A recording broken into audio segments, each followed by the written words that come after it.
exercise, or the topic of today's talk is mindfulness and emotional management in daily life. So I was sharing with the audience earlier that the interesting thing is that you will be able to show us how it is, modern psychology can be combined with ageless Buddhist teachings. So may I request for Dhamma sharing, please?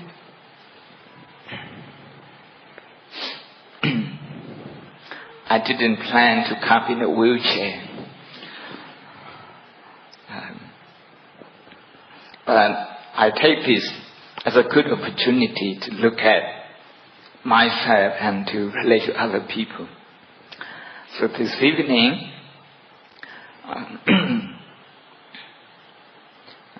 for mindfulness and emotion management, I like to focus on what has happened to me yesterday, the fall that I had in the botanic garden.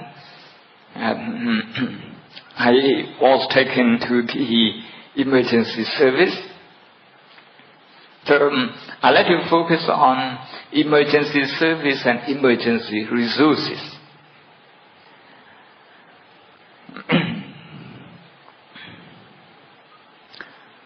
The focus is how often do we use our emergency resources, and is it necessary that we use them?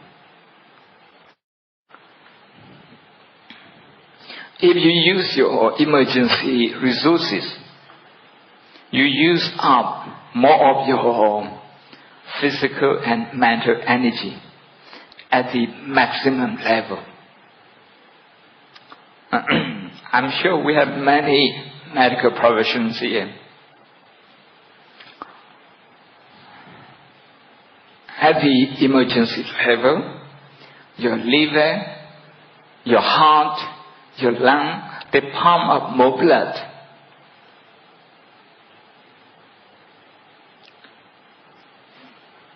You use up more of your energy, your oxygen, your blood. Why we do that? Because we think it's an emergency case. Consider a meeting between a prey, like a deer, and a predator, a lion or a tiger. In an African safari, maybe like Serengeti, like in Kenya, Ambosli, in South Africa, Kruger Park, like this. When the prey and the predator meet, what happens? For the prey, it's a life and death situation.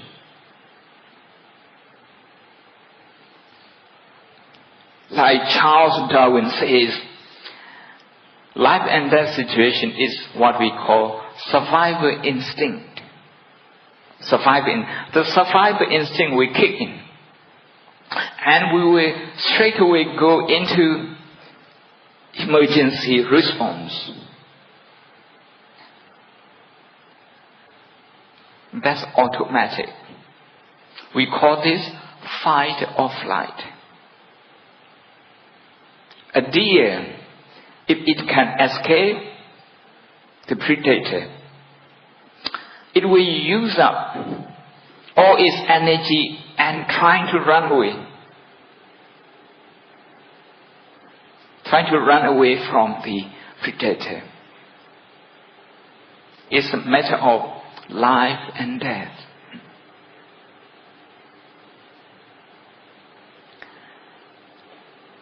If the deer thinks that it cannot escape, then the deer, will fight back using more aggression, all the aggression that it has to fight back, to fight and flight. Flight means to run away.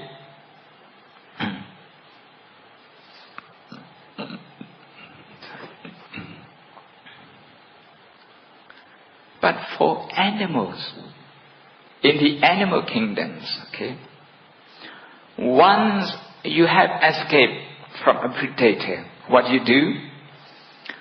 You can switch off the emergency response, and you return to the normal,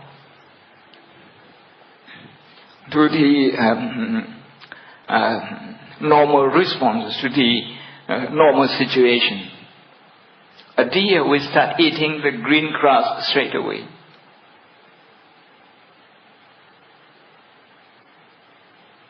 Can we do that as a human being? We are too clever to do that. You go to work, somebody didn't say hello to you in the morning, and you start thinking in your mind, maybe this person has something in mind against me. The whole day, okay? You don't realize actually you have gone into an emergency mode. You are tense. You go home.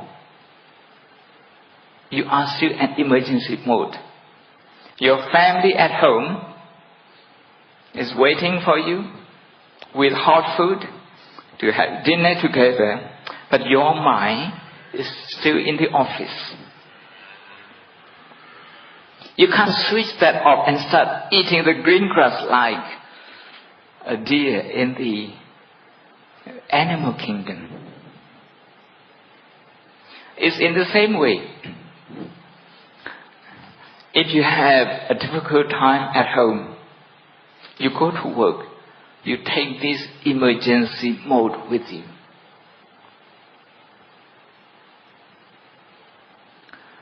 A social psychologist from New York University has done a research about operation,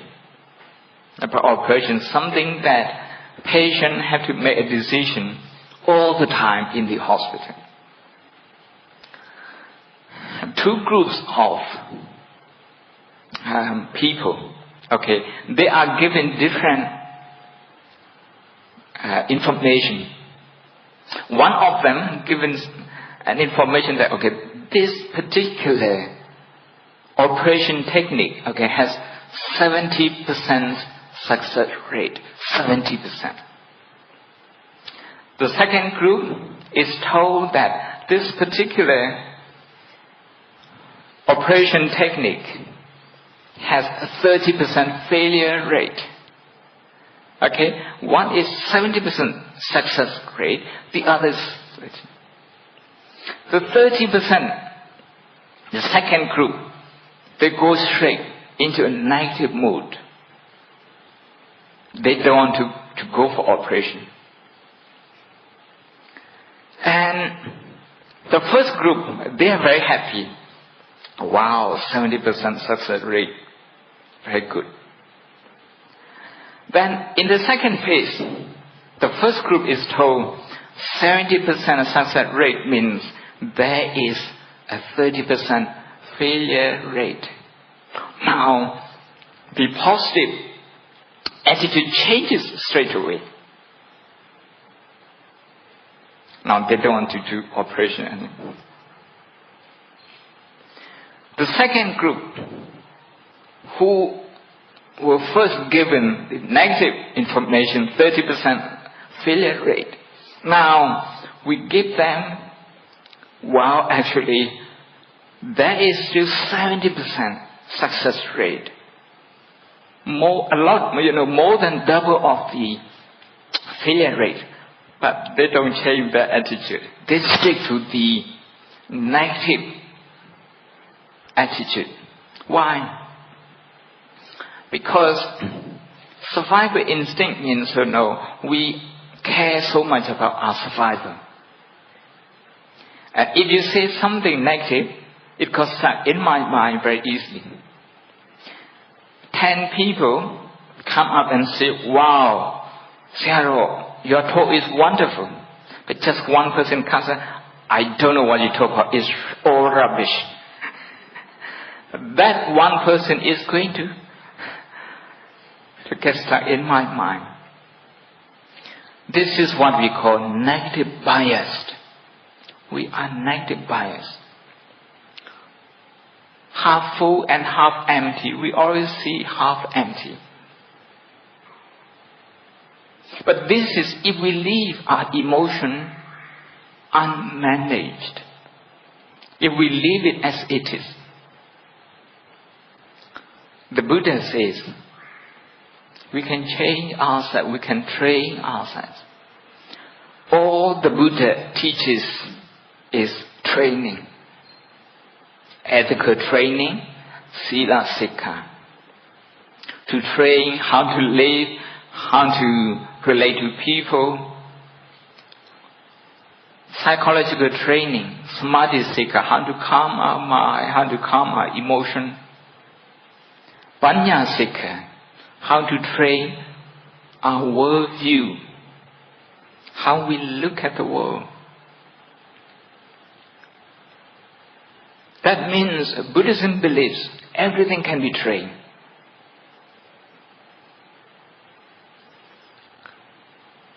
The two groups that New York University did research on, okay, they were not trained in emotion. They just represent average people everywhere in America, in Europe, here in Singapore, in other parts of the world.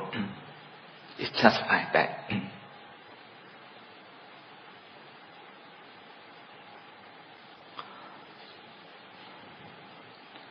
I'll be talking a lot about this in 3 sessions tomorrow. But today, I'd just like to focus on the emergency response. At home, we have to check ourselves from time to time. Am I in emergency mode? Am I using up a lot of my energy? Yesterday in the morning I was walking, I was having a nice walk, very nice walk in the botanic garden. And we were going down to the pond near the shore foundation to feed fish. I knew the grass, was slippery. So I took off my shoes and I walked very carefully. I fell down twice. I fell down. The second time, I fractured my ankle.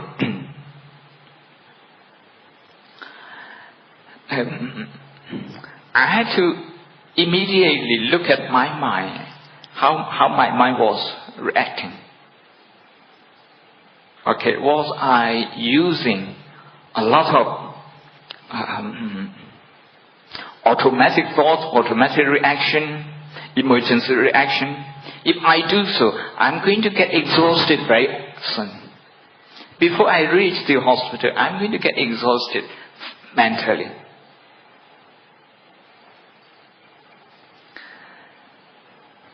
When you are exhausted, that means inside you don't have good immunity. You can get affected easily. You talk about this in emotional terms. That means you can be affected by anything happening around you. I can start blaming my assistants, or they can start blaming me, they can start blaming themselves, I can start blaming myself. Very easy. The Buddha says, whenever we are in emergency mode, automatically we are blaming. When we blame other people, we are saying that we are right. It's self-righteous, self-justification. This is self-indulgence. But if we don't blame other people, we start blaming ourselves. I shouldn't have gone there. Maybe something like that. And every blame comes from subconscious mind. Subconscious mind cannot distinguish between positive and negative emotion. In Abhidhamma, we call this Abhyagata in Pali. Abhyagata means something that you cannot describe either as wholesome or unwholesome. Meaning, the subconscious mind cannot distinguish between good and bad, between wholesome and unwholesome. And the subconscious mind, what it does is to maintain the momentum of life.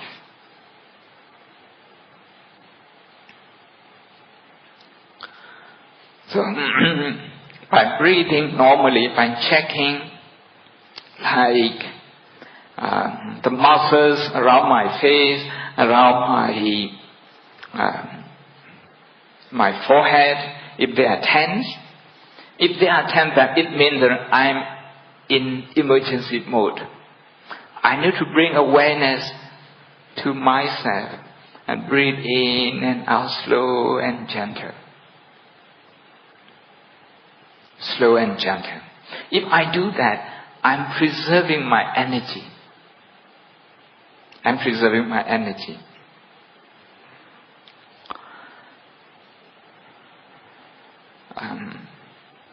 The energy is not going downhill, it's not draining. Instead, it's being contained, it's being sustained. It's about acceptance. Acceptance. Yesterday, in the hospital, I was given a jab, that's painkiller. And I was also prescribed 2 kinds of painkiller, paracetamol and another one. I took them yesterday, but today I have not taken them. I would like to feel the pain. I would like to feel the pain. If I feel the pain, I like to know if my mind would go into emergency mode. I like to have a relationship to the connection with the pain. This is my food. I cannot start looking at this as something horrible. So I need to look at this pain as my baby, as my child, my only and one child. So last night before I went to bed, I talked to my food. Okay, I told the pain, "Are you okay? Are you okay?" When I talk to the pain, "Are you okay?" Now, there is no tension. The muscles are not tense. If the muscles are tense, the muscles are using maximum energy, maximum blood, maximum oxygen.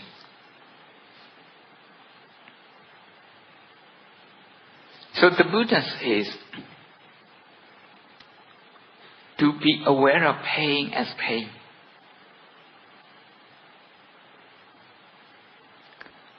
To be aware of pain as pain, to be aware of the absence of pain as the absence of pain. What does it mean? Usually, when we are aware of pain, we start judging the pain straight away. We think the pain is bad, I shouldn't have this. I shouldn't have this pain. And all sorts of, judgment will go on. We have a lot of prejudice towards pain. You mention the word pain, we only see negative things. This is prejudice. In the hospital, very often you are asked to press 1 to 10, okay, which level to indicate the level of your pain. And I was aware yesterday, in addition to the physical pain, when you are in a physical pain, you can easily go into emergency mode and you can become grumpy. You can get irritated easily. So the hospital has a screen to tell you. The first procedure is X-ray. The second one is a lab test. The third one is medical consultation with a doctor. And the fourth one is treatment. And so that you know where you are, and they warn you, sometimes it may take longer. That's an emotion management for the patient. So that the patient knows that it can take. And it may take time.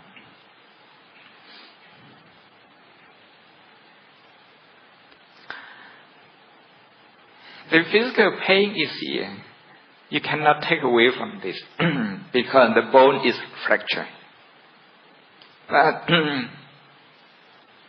how much pain you are in, this is very judgmental. A very judgmental question. If you have to press 1 to 10, mostly we press, based on our emotional judgment. And the doctor gives you, if you press the higher number, the doctor gives you a stronger painkiller. Usually, I tell meditators during the retreat that within 1 hour, the pain that you experience, you don't need painkiller. You don't need painkiller for that. If you train yourself, you can sit a lot longer. But the thing is that as soon as we become aware of pain, there is a habitual reaction. In that habitual reaction, we have a negative attitude towards the pain. We either fight with the pain or we run away from the pain. The pain is not life and death matter, especially in meditation. In 30 minutes, 1 hour meditation, it's not a life and death matter. But we treat that as a life and death situation. We go straight into the maximum level of response.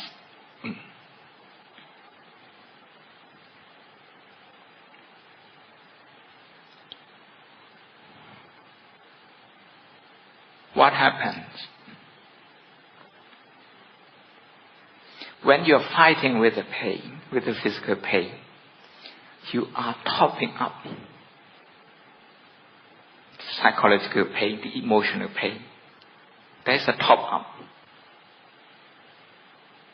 And we don't know how much is the top up pain, how much is the original pain.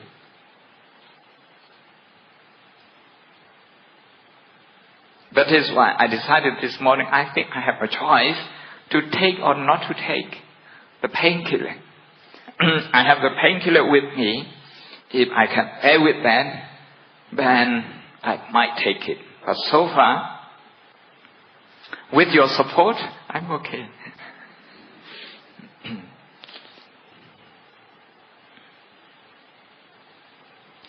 In the school, children sometimes, they go into the emergency mode very easily.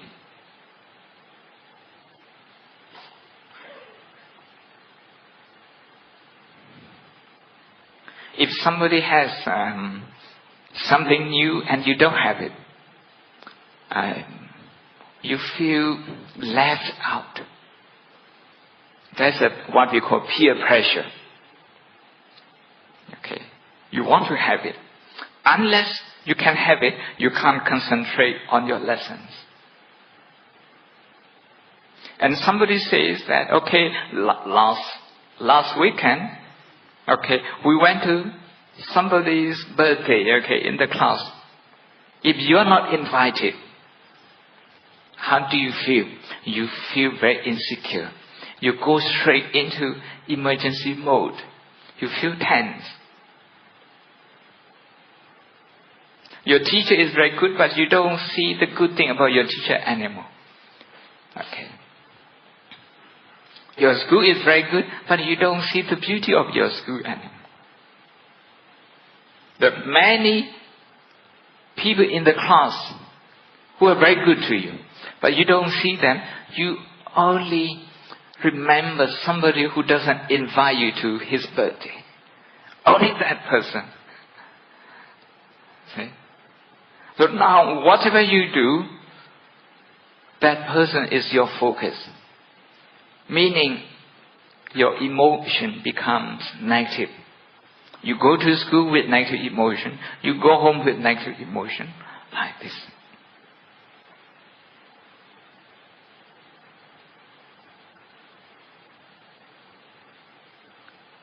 This can happen at work. This can happen when you drive and you're at the traffic light.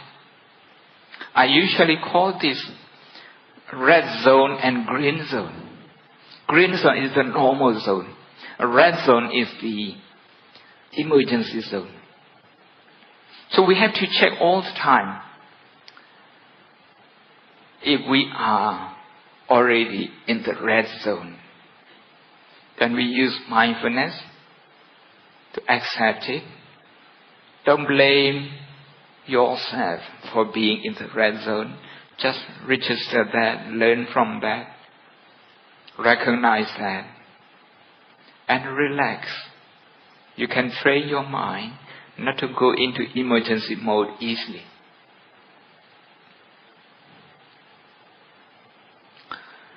This evening, I'd like to invite you to join me in practice, maybe for about 10-15 minutes.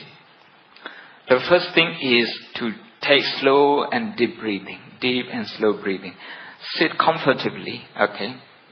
Sit comfortably. And as you breathe in and out, slow and gentle, you can feel some of the muscles around your face, around your forehead, around your cheeks, your chin. If they are tense, your shoulders, if they are tense. If you find the muscles tense, don't fight with them. And don't ignore them either. No need to use emergency resources to deal with them. Simply regard the tension as your only child. Are you okay? As if you are talking to your child who is crying, who is being tense. Are you okay, darling? Breathe in and out, slow and gentle.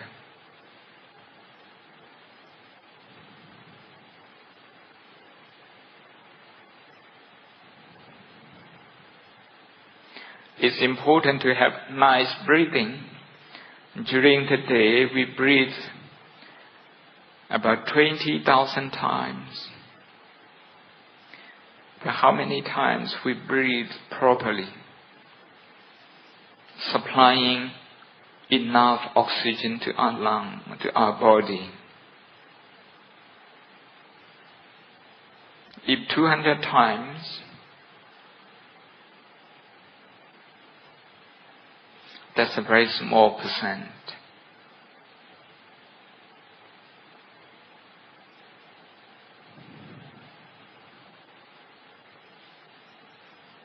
Slow and deep breathing.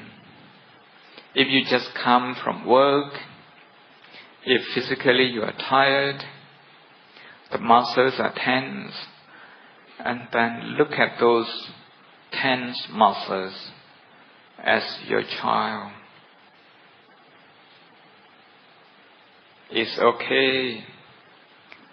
Reassure yourself. It's okay to feel tired.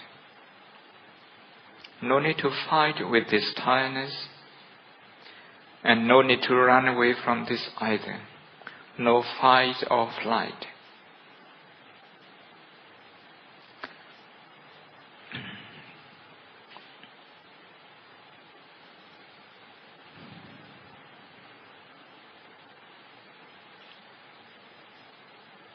Breathing in and out, slow and gentle, deep breathing.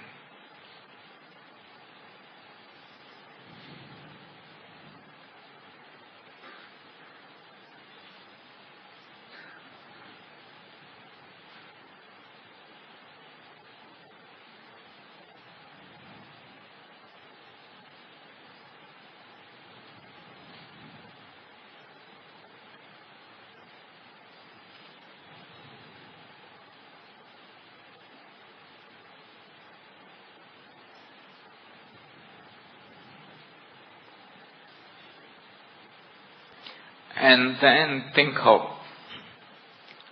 your day from the morning up to now. In the school, was there any tension? When you talk to your teachers, when you talk to your friends, when you do your work, was there any tension, any insecure feeling, any like and dislike, especially dislike?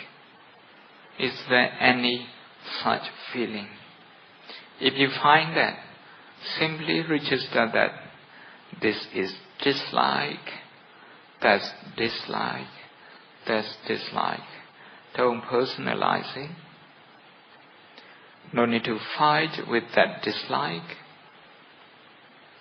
No need to run away from that either.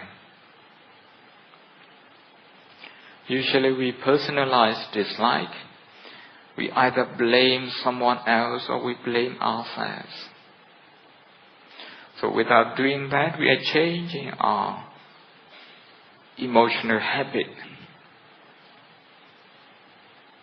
The way we manage our emotion, we simply recognize tension, the emotion of dislike, the insecure feeling,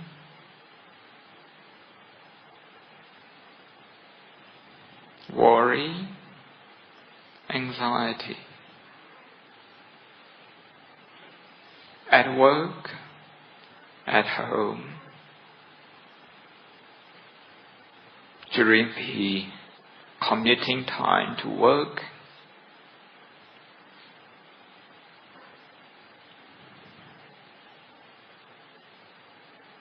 was there any emotion that drives your response into emergency mode?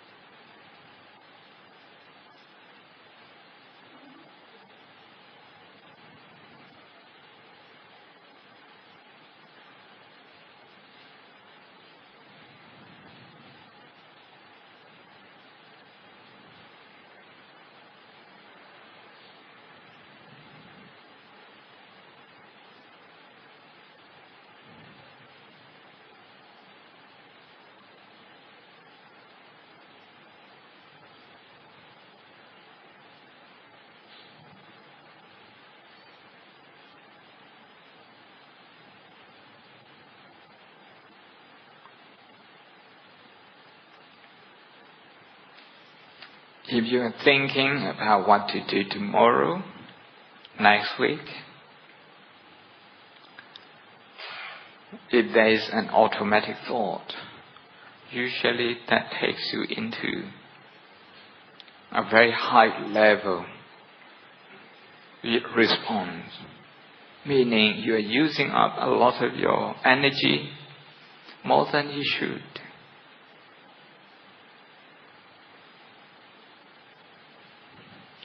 So automatic thinking about the future, you've got to recognize that as well. Look at that wandering mind, that auto mind, as your child, not as your enemy that you need to get rid of. There must be an attitude of metta.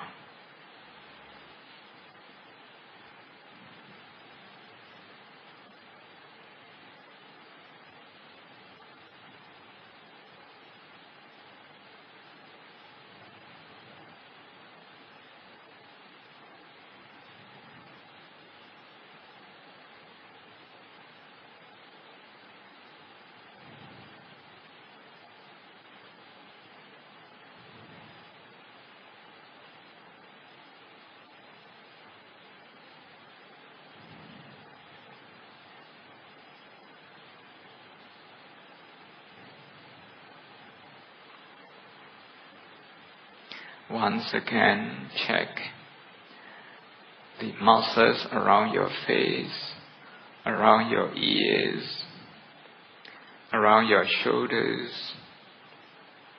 if they are tense, because you have to rush to be in time for the talk.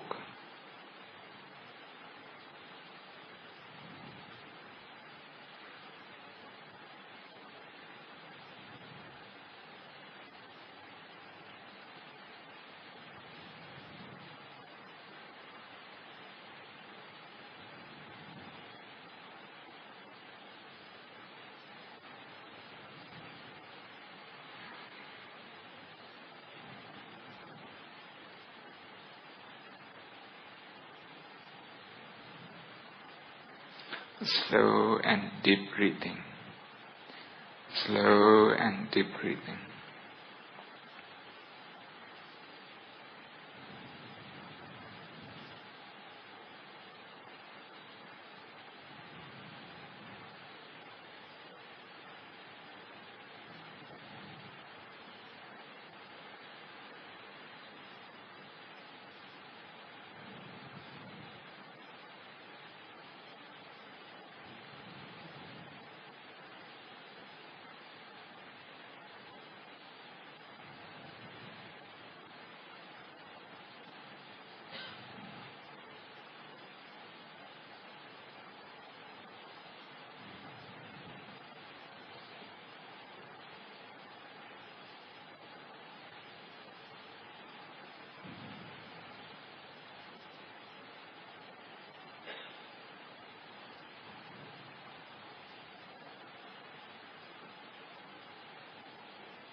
Slow and deep breathing.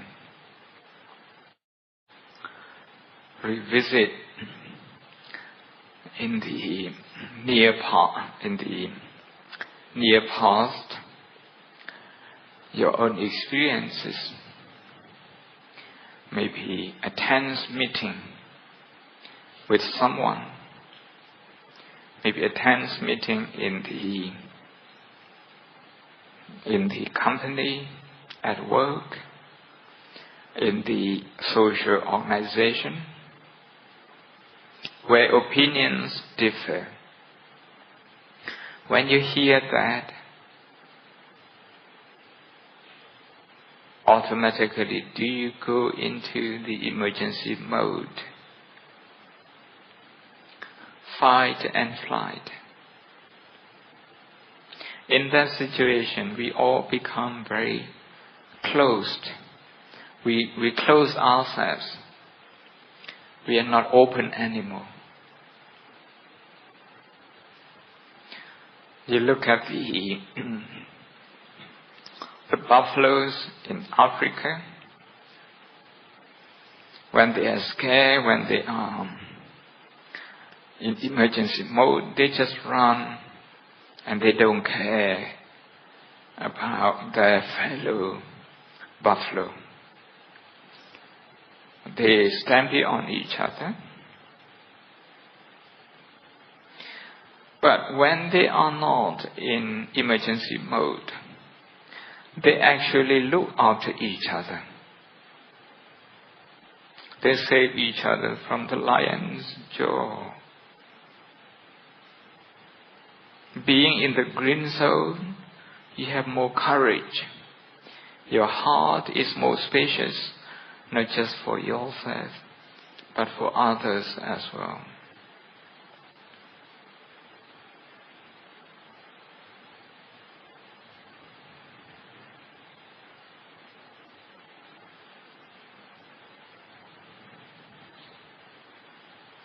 Just revisit one of the scenarios in the past where you went into emergency mode because of disagreement with someone, with a group of people, and how the mind started personalizing issues.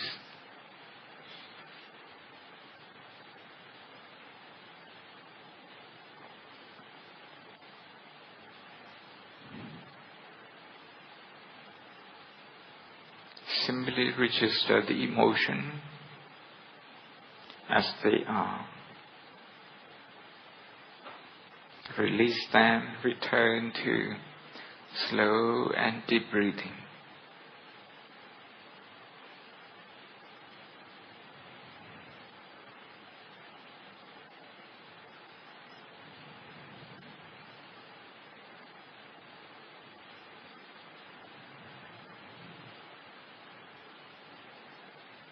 Slow and deep breathing. Now, once again, you can check your physical body if your muscles are tense from your head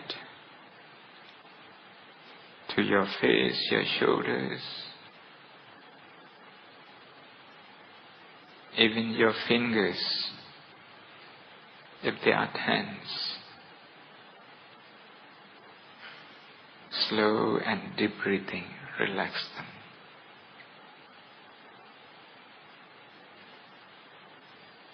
Okay, you can open your eyes now. This is a short practice. It's not enough, but I hope you get something out of this. I'd like to go back to the pain that I have. The pain, usually, as I mentioned, we look at the pain from purely negative point of view. We don't like it. In all the languages, 4 or 5, that I know, but when people speak about pain, they are all very negative. But without pain, how do we know to take care of our body? How do we know when to eat? Okay, how do we know when to stop eating? How do we know that we have sat for too long, now we need to get up and have a walk? How do we know? It's only pain. Pain is a message. Don't fight with the message, with the messenger. But every time that pain arises, if we go into emergency mode and try to fight with it because we have a very fixed view, preconceived notion, any pain is bad. If we live in that frame of thought, you go easily into emergency mode. So it's important to make friends with pain. To be friends with pain.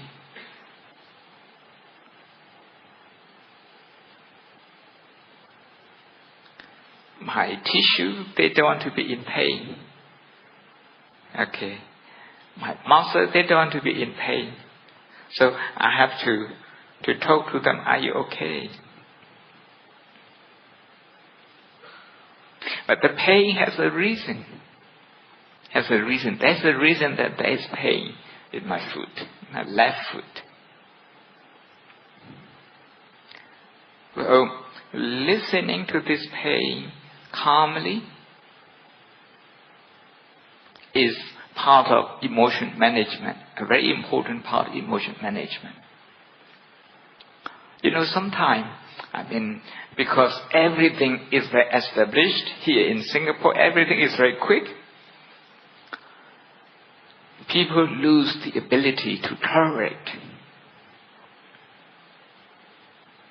Over a course of meal, just one meal, how many times you go into emergency mode? Because it's too much salt, it's too much chili, not enough chili, because of this, because of that.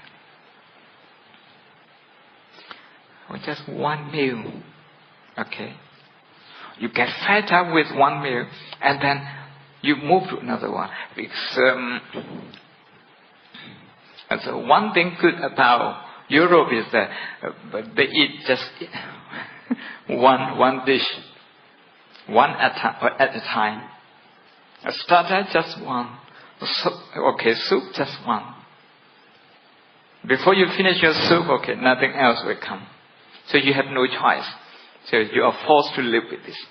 But in Asia, especially in Southeast Asia, we have many dishes. You start eating one dish. After a few bites, you start getting fed up with this. you become disinterested in this. You divert your attention to the other dish. You are not aware of this. It becomes a habit, second nature.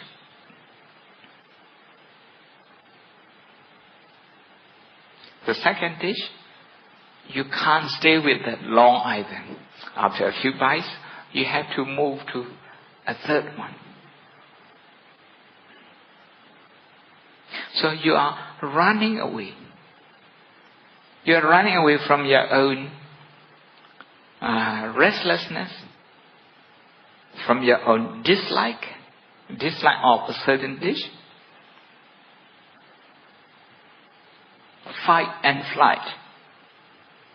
Okay, that's the emergency mode. Even in eating, you're having this.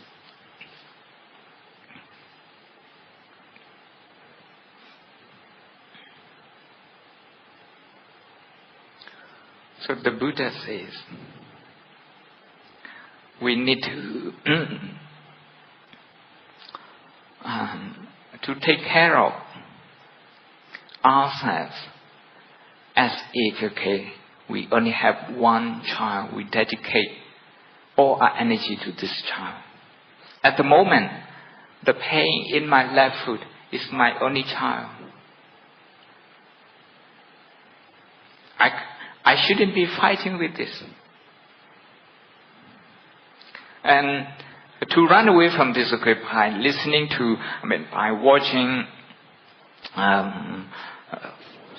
television, by listening to radios, by reading books, I might be running away from that. By doing that, actually, I'm using up more of my energy. And I'm going to get exhausted by doing that.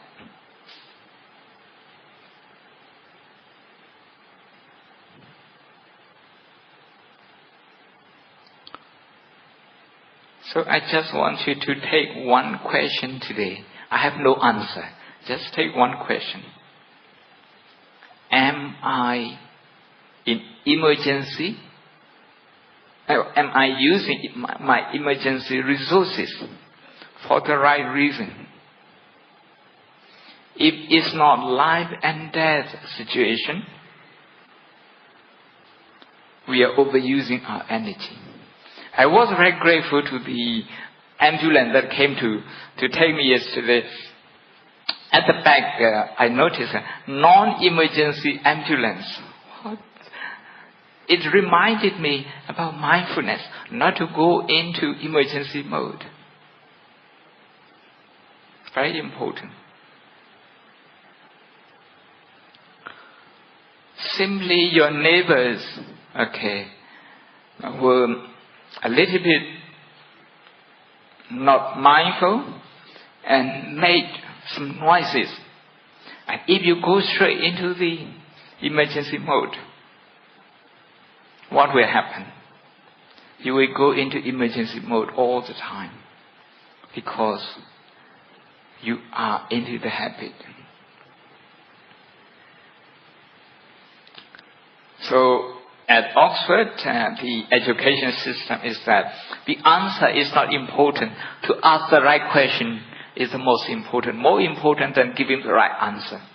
So today, the right question that I'd like to ask is, are we using our emergency resources correctly? Thank you. Any question?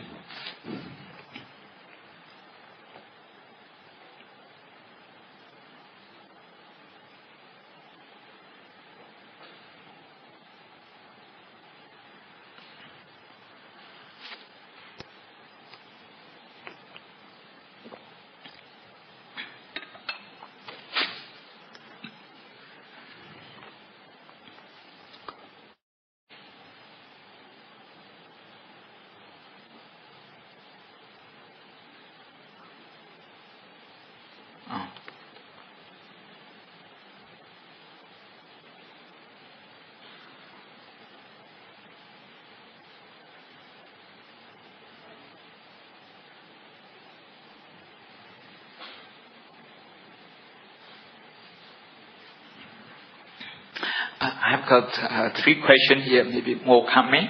They're interesting. But some of them, they will be answered automatically during the course of 1 or 2 sessions tomorrow. The first question, may I know who is the irritating one? Is it you or me?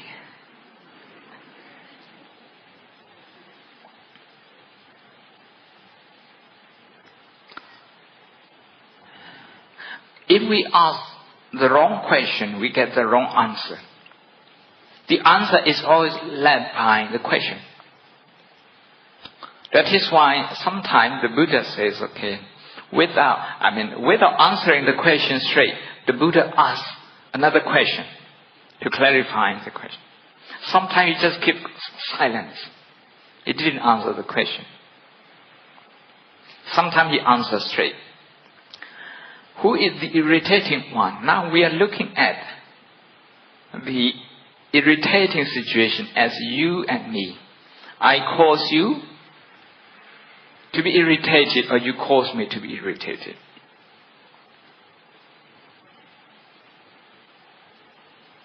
What the Buddha is saying is that in human history, we always look at things like that. As you irritating me and me irritating you. We personalize it. But in irritation, there's no me, there's no you. Because when you feel irritation, the quality of your irritation is just exactly like my irritation. You don't own the irritation. If we don't look at the irritation properly, what will happen is that we are going to cling to this irritating situation. We are not able to let go.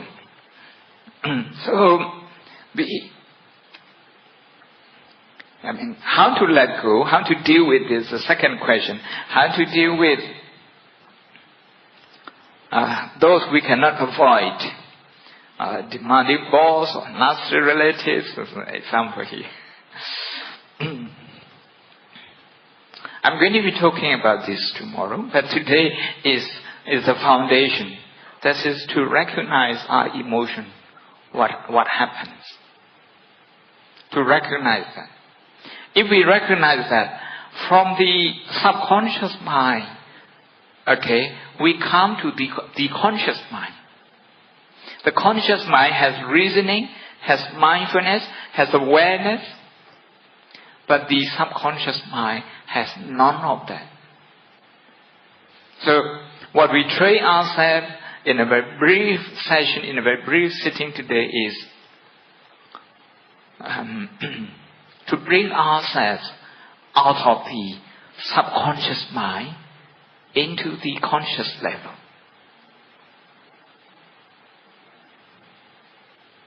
This is irritation. To look at irritation as an impersonal element. Whether your boss is irritated or you're irritated, that irritation is the same. Then, if you cannot avoid them, now I'm jumping, what I'm going to say tomorrow. If you can avoid them, the first you can do is not to go into the emergency mode. Instead, to preserve your energy and to deal with the situation properly.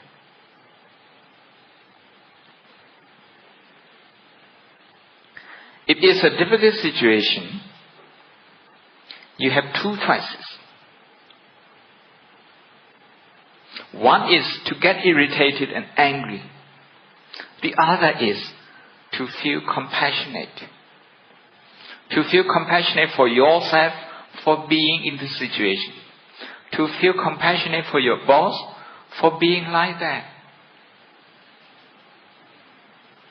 For not being a lovely person. For not being a lovely boss.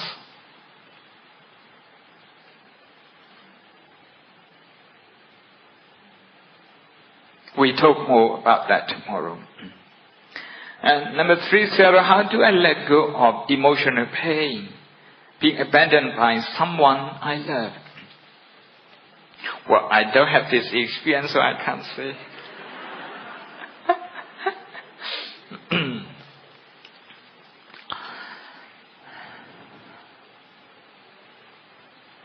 One monk from Burma, Sarah Oshinsekinta, tells one of her students, someone has abandoned you. Only one person. This person doesn't like you anymore. But you keep thinking about this person. There are many people out there who like you and you don't want to think about them. That is why you suffer.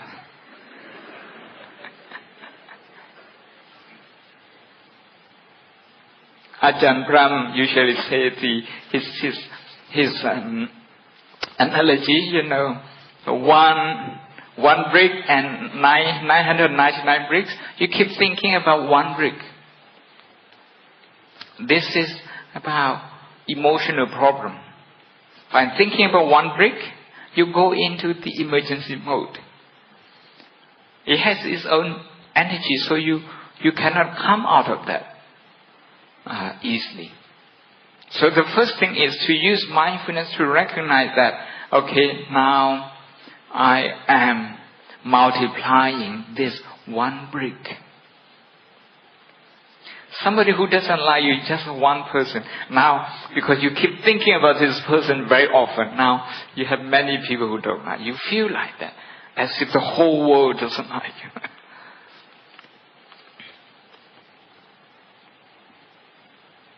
We need to look into our heart and what are the emotions that we experience. Is it insecure feeling? Is it anger? Is it disappointment? Is it low esteem? So we just need to pinpoint that emotion. And you register that emotion a few times and train your mind to let go. Train your mind to accept and train your mind to let go. If you don't train your mind to let go, the mind wouldn't know how to let go.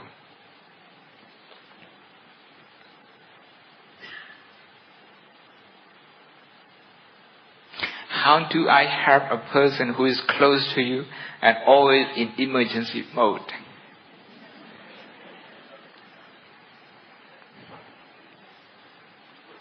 The first thing is to make sure that you don't go into emergency mode. And to look at this person as your only child. Like your child, sometimes your only child is being difficult. You give some food, the child doesn't want it. You want to take your child somewhere, the child doesn't want to go with you. The child is being difficult sometimes. When that happens, how do you do, or what do you do? You have to see the pain in the child's mind, in the child's heart.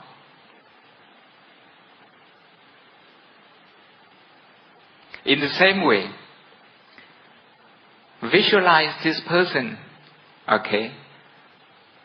Find yourself, visualize this person who is in emergency mode. Visualize the person as if he or she is your only child. And try to feel their pain. Try to feel their pain. So, next time, when you meet them, you will be at ease. And you might just, as well, influence them. During the Buddha's time, Angulimala, somebody who killed more than 900 people, he was in emergency mode. And everyone who came across him, they also straight away went into emergency mode. They feared. Even the king ran away. An army ran away. The Sutta, Angulimala Sutta describes that people go in a group, 20, 30, 40, 50, but they still can't escape Angulimala. Because he was an emergency mode, that's why he was very powerful. And when the Buddha went to meet him, the Buddha was not responding in kind. The Buddha was not in emergency mode, unlike the other victims. That is why Angulimala realized that he was in emergency mode and he came out of that straight away.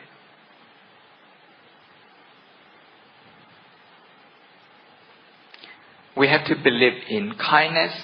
We have to believe in mindfulness, that it can transform us, it can transform people. So if we keep ourselves out of red zone, out of the red zone, the emergency zone, it's likely that we will be able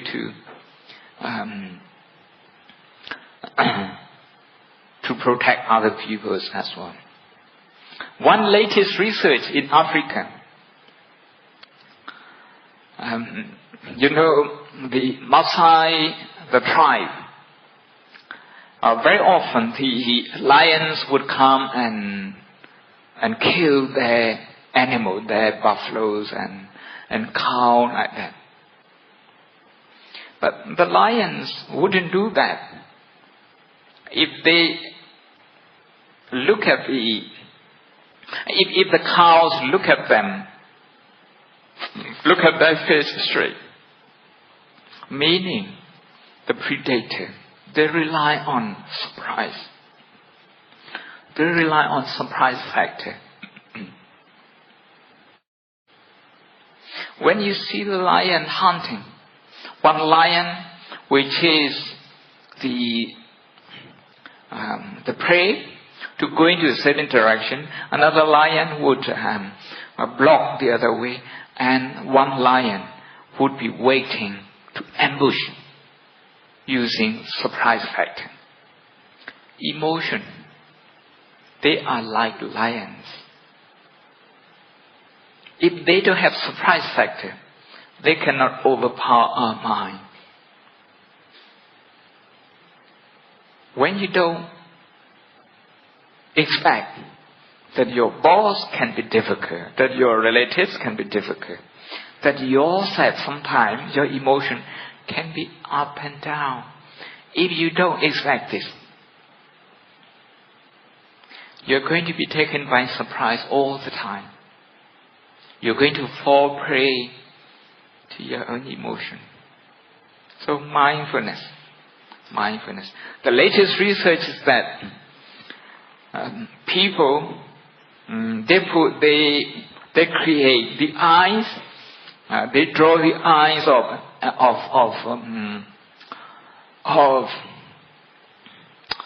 a cow or buffalo, and they put them on the bum of the cow. So when the lions was trying to hunt those animals, when they saw the artificial eye, they just give up. This is the nature of emotion. Surprise factor is called in Pali avijja or moha. That's ignorance. So if you raise your awareness, if you practice awareness, then there will be no surprise. Then the emotion, negative emotion, they won't be as powerful.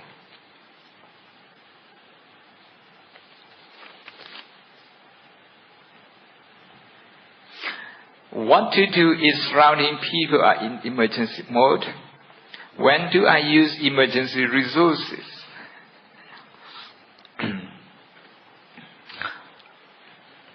The best is to preserve your emergency resources to life and death situation. Emotion is like this. You get caught by surprise. by the predator and you run. So this time you escape. But you have used up a lot of your energy. So it's taking time. You have to take time to recover your energy. This time you recover. But you are not aware that you are in the jungle. You are not aware. You start to relax. And all of a sudden, wild animals, they come out of nowhere. And you have to run again. At this time you escape also. But it takes longer for you to recover, physically and mentally. If you have to run for the third time, for the fourth time, on the same day, you're in emergency mode, at the traffic light, at a parking space, at work, and once somebody calls you when you're working, or when somebody doesn't call you when you're expecting, you're in emergency mode many times a day. If that happens, it will take a lot of time for you to recover.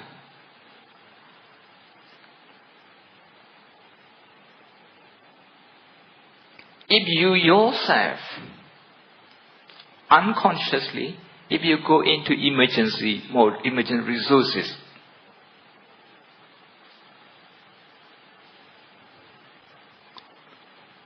you're going to find it difficult to use the people around you who are affected in the same way.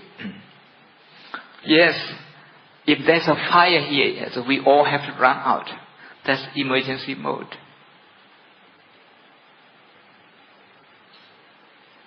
But once we are outside, we have to check our emotion. If we are still scared, if there is still fear, okay, we have to check our emotion. If we don't check that, we are going to have emotional hangover. Emotional hangover sometime from school to university, from university to workplace, from one work to another work. Like that. Then, when that happened to us, our heart is not spacious. We are not accommodating. We cannot be generous. We cannot be understanding. So the first is to relate to our own emotion, to connect with yourself in a way that would bring yourself from the red zone into the green zone, from the emergency zone to the non-emergency zone. To recognize the situation. Once that's done, then we can try to relate to other people's pain and joy. That's what we are going to do tomorrow. We do some exercise. We'll be trying to relate to other people's pain and their strength, their joy, their joyful events, their achievements in their life. By doing that, we are developing our emotion in a positive way. And we are operating in a more conscious manner, in a more mindful manner, and not through our subconscious mind.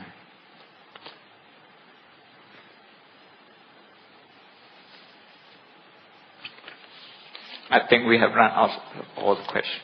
Oh, you have more? I can talk until morning. I forget that I'm on a wheelchair. News media report about emergencies.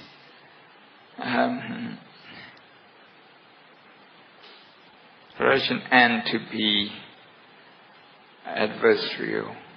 How can we get journalists profession tend to be adversarial?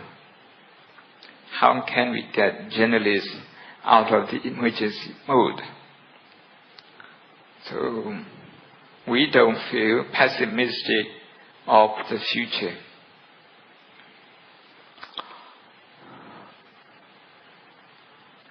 If you buy their journal, then you support them.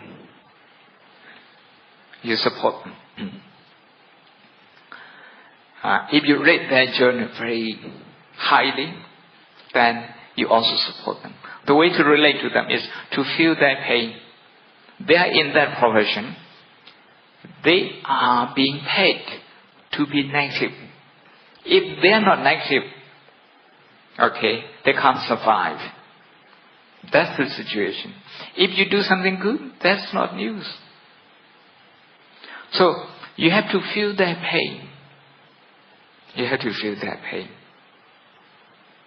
And try to think of, the positive thing by yourself, in yourself, and in the people around you.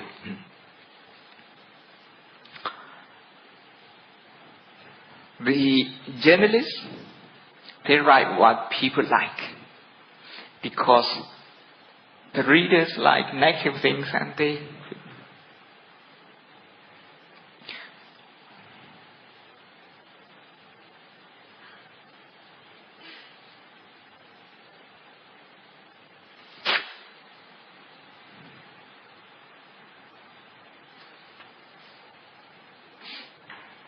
you complete the Sasana degree in 1 year. It is a degree that usually takes 3 years.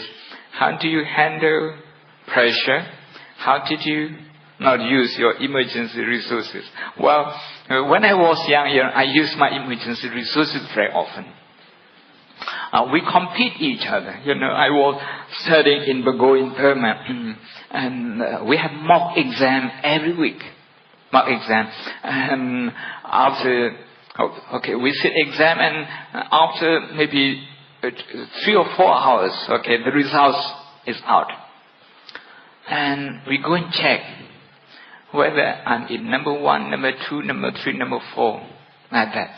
If somebody you are competing with, is above you, now you go into emergency mode. That happens. That happened. But that didn't happen to me anymore when I went to Oxford. Oxford was a very competitive place. People are very tense. Very tense. You ask them what you're working on, what you're researching on. This question can be very offensive. They don't want to tell you. If you say, how many chapters you have written? Now you are being very nosy. People feel very insecure. So I was asked one day, so how do I cope with it? I said, wow, it's a beautiful place. A beautiful place. I see many wonderful people, many bright people. During my doctoral years, and I have never seen anyone who knew only 2 languages. Usually more. If you know maybe about 3 languages, that's very normal. Very normal. My professor knew 8 languages. Equally, he can speak, he can write, he can give a lecture in any of them. So in that situation, if you can rejoice in their knowledge, in their achievement, now you don't feel insecure anymore. When you forget that you live in a wonderful place with many people with a lot of achievements, then you tend to go inside, you go inward. And you start competing yourself with other people.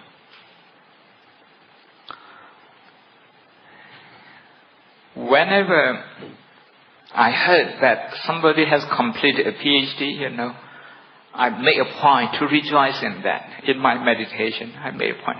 Because I knew how difficult it was. And the person now has done that, has completed that. That's something to celebrate. So we have to connect with other people's pain, other people's joy. Sometimes when you think you are having a hard time in the school, at the university, look at other people.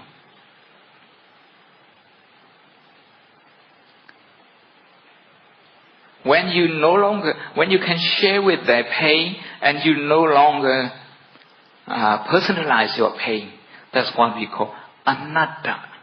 Anatta means non-personalization. Anatta means sharing the pain and sharing joy. It's a very selfless attitude. I'm very impatient. I cannot tolerate people who are slow in their work. How can I overcome this weakness? You have already made a very good start. You know yourself that's impatient. Now, you need to have the right attitude towards this impatience. Don't look at impatience as your enemy. If you look at the impatient as your enemy, you're going into the fighting mode. You're going into emergency mode. And you will start a vicious circle. So what is important is to feel compassionate towards yourself for having impatience. This is important.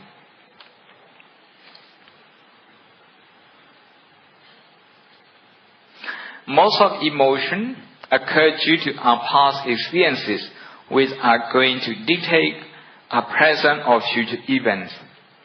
How are we going to get rid of the influence from the past experience? I have given a talk on this, a long talk, about reconciling with our inner child. The inner child is about past experience. We have the past experience within us. If you are agitated with somebody, you hold on to this agitation. That means you easily go into emergency mode. When you go into emergency mode, because you don't like this agitation, you tend to ignore this agitation. Sometimes by blaming the other person, sometimes by blaming yourself, sometimes by suppressing it. In either case, this irritation, which is a child, is being ignored. And this child is frightened. Because it doesn't get the attention, the warmth, the love it deserves. So the past experiences, all they need is non-judgmental awareness and compassionate attention.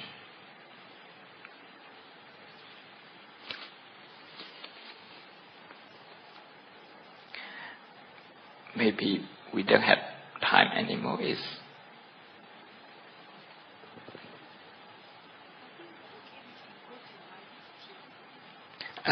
Until 9:15.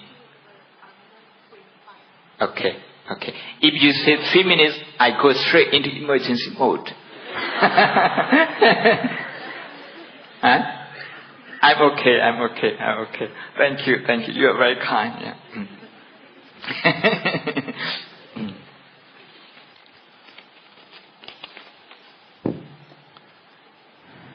Should I show pity for people who are not nice?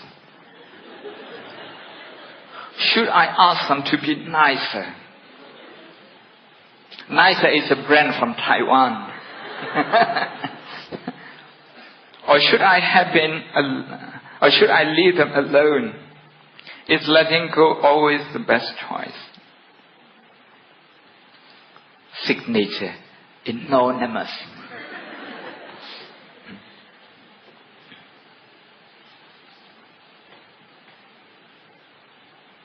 we are going to work on this pity and compassion tomorrow. And I hope we can, if you can keep this so that we can talk about this tomorrow. How do we release emotional hangover? When we encounter very nasty, aggressive, emergency mode people, how do we keep calm ourselves? You have to connect with that pain. If you are not connected with that pain, you can go into emergency mode straight away. And this is called karuna, and we do this tomorrow as well.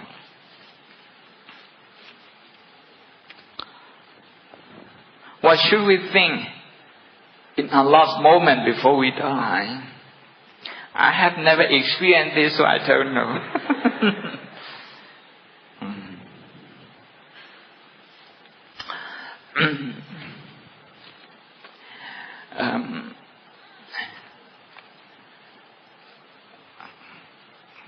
Like Ajahn Brahm says that the consciousness on one brick can overwhelm 999. And this is where the practice comes in. Not to go into emergency mode, but to emergency means you ignore the one brick. You don't deal with this properly, emotionally. You don't accept the imperfection. You don't tell yourself it's okay. It's okay. I tell myself it's okay to have pain. It's okay to have pain. It's okay to have broken your foot. It's okay.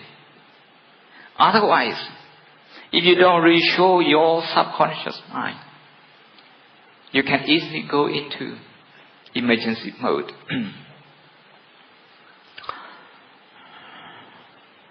If we strengthen our conscious mind,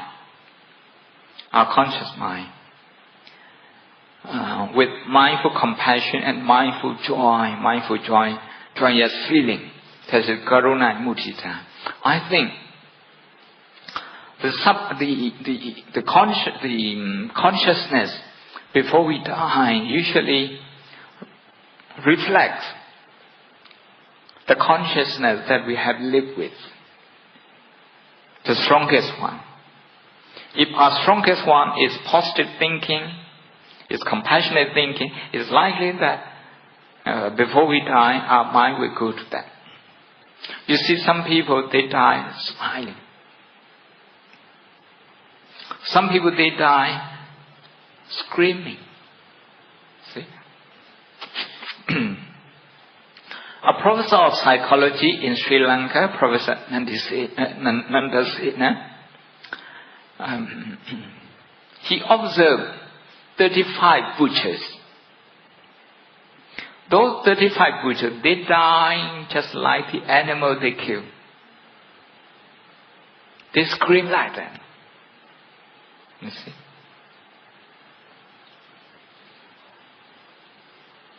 How can one train the mind to let go a betrayal of trust or being cheated in our relationship, especially if the other party did not think so? One party views it. Okay, now you cross this. I shouldn't read it.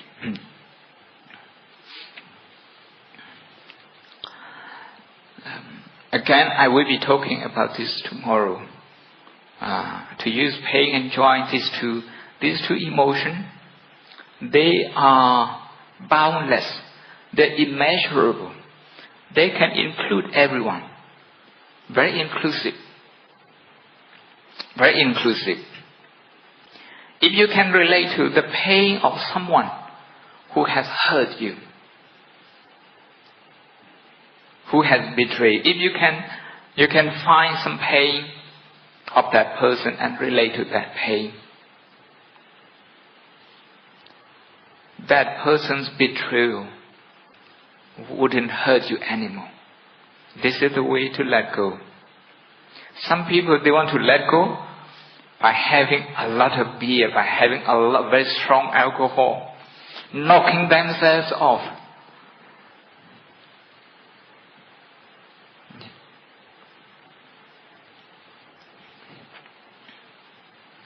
How can we maintain mindfulness? Very easy. Mindfulness is the easiest thing in the world, I like to claim these days. You can't really do anything in 10 minutes except mindfulness. But mindfulness, if you practice 10 minutes, you get for 10 minutes. If you invest for 1 hour, you get for 1 hour. But you are going to learn a computer, 10 minutes, you don't learn anything. Engineering, you learn nothing in 10 minutes. Driving, you learn nothing. Arranging flowers, 10 minutes, not enough. Nothing is possible in 10 minutes. Only mindfulness is possible. So ask yourself, okay, how much you have invested in mindfulness?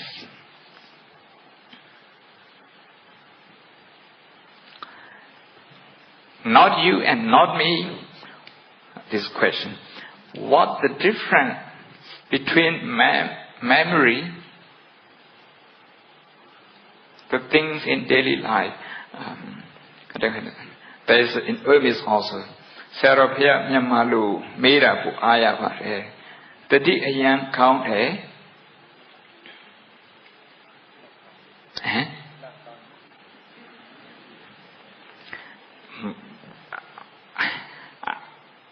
My Burmese is not very good anymore.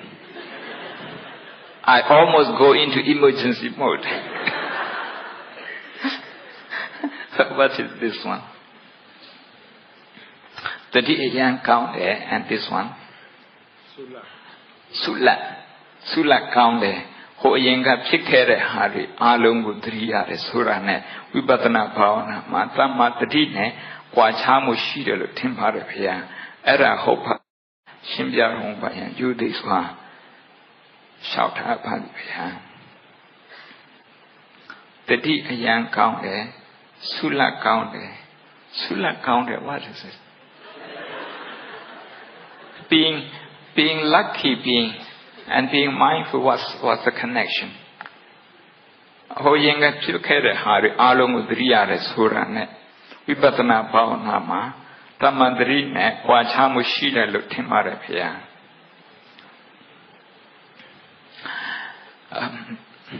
I think the question now, I'm just guessing. I don't get the question 100%.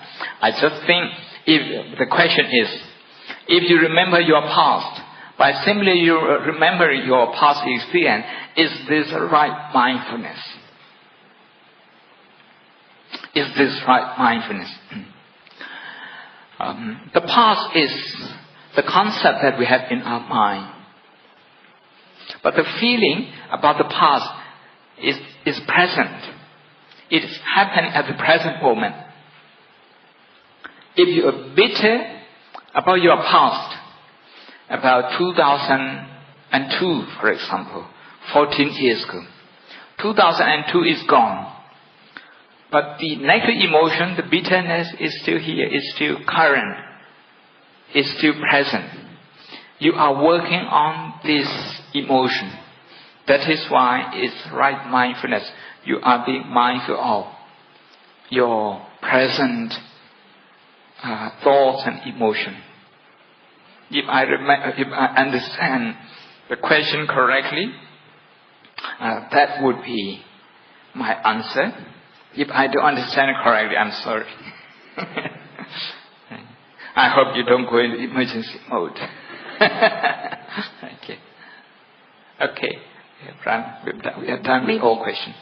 Bante, one last, Sayadaw, sorry. Maybe one last question, just a change of track. This question is regard to Sila. In the 5 precepts, the 4th one is to refrain from untruthful speech. So the question is, but sometimes we need to say things which are not very truthful. For instance, telling white lie. Like this brother or sister is sharing that sometimes on the phone with the parents who are in Myanmar, he or she has to say that she's fine and well, but actually maybe she's sick. So is it a sin or is it not right to always tell white lies to just comfort the other party? So some thoughts on that, please. Mm-hmm. Yeah.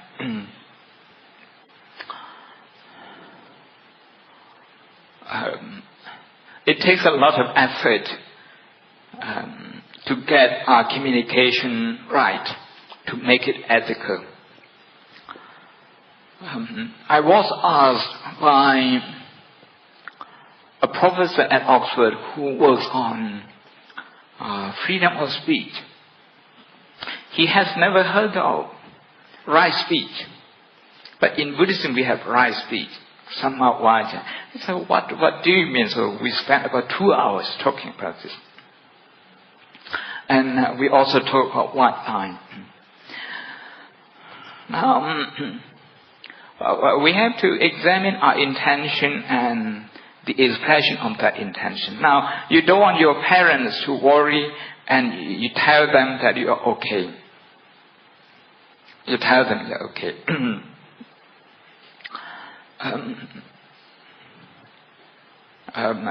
Because parents, once they have got negative news, they live with that for a long time. They can't digest that very easily.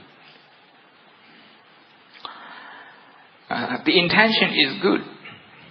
The intention is good, but it can become a habit. It can become a habit, for ourselves and also other people. And in my case, what I would say is that I would tell them maybe some of the problem, not all the problem. Some of the problem I would tell them, okay, I have this, but I have this answer, I have this solution, so I'm okay. Something like that. That might help them. And of course, by simply avoiding the situation, sometimes it's difficult. But I have faced this situation. My mother was suffering from cancer. And so we had a choice with my brother and sister. Do we tell her or do we not tell her? And one of my teachers also suffered from cancer, and we are looking after him. And do we tell him or not tell him? We're trying to find out their opinion about cancer, whether they are scared of cancer. So we talk about their friends who have died. And my mother said that one of her friends died from cancer, that she was scared of cancer. So I discussed with my brother and sisters, okay, we're not going to tell her that this is cancer. But how to describe cancer without using the word cancer? So that's how I discussed with some physician, some consultant, and I described the disease without using the word.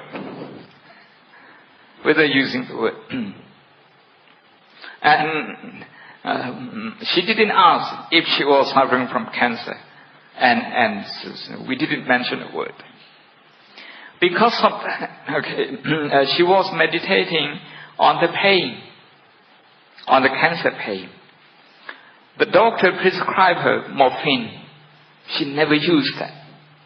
She meditated on the pain until the last minute. I'm very proud of her. You see,